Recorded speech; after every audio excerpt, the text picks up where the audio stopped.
Reading passage chapter 5 Generation Z Digital Natives. In Istanbul, Yazim Yilmaz is getting ready for class. Her mother brings her some breakfast, which Yazim eats while looking at her email on her phone. She has forgotten to read a chapter for her biology class. No problem. She opens up her laptop and downloads a chapter from her online textbook to read on the train.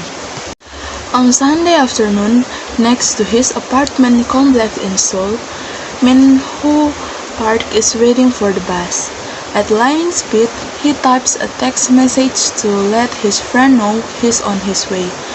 Min-Ho is never without his phone. In fact, he's already bought a ticket on his phone for a movie he and his friends will see this afternoon.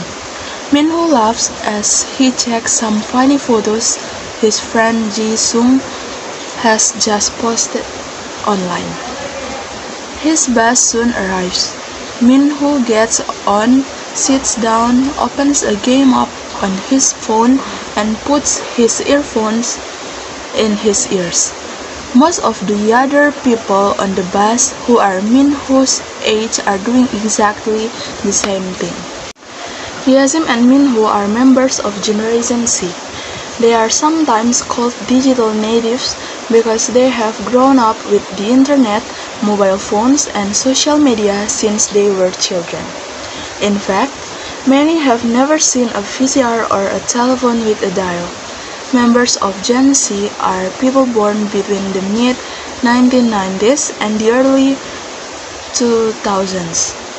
They are also sometimes called Generation Z, where the Z stands for content, community, or creative. Their parents spend most of their teenage years listening to cassette players, watching VHS tapes, playing early video games, and calling friends on their family's telephones. Generation Z, however, is connected to its music, videos, games, and friends online all day, every day. Recent surveys show that young people in Asia spend an average of 9.5 hours per day online, and marketing companies know this. Every time they open their page on a social networking site, Gen Z members don't see only friends' updates and photos. They also see ads for products they might want to buy. Marketing companies work with social media sites to find out where their customers live, what movies, books, and music they like, and who their friends are.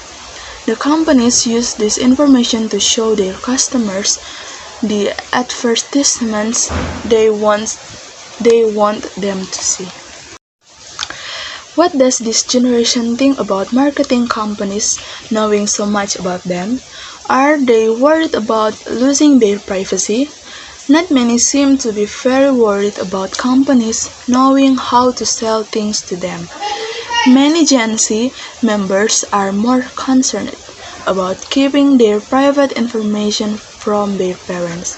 For example, Valerie Chan in Kaohsiung is upset because her parents want to watch everything she does online. But her parents' eyes are not enough to make her stop using social media. Valerie knows how to limit what her parents can see about her on the social networking sites she uses. However, keeping information private from parents may not be the only challenge. Many people are now finding out that posting funny pictures on the web can be a problem when they finish school and start looking for a job. In fact, some studies show that more than 70% of companies reject people who are looking for jobs because of what they can see about them online.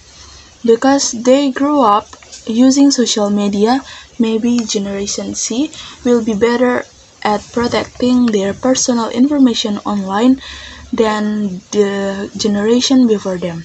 Only time will tell.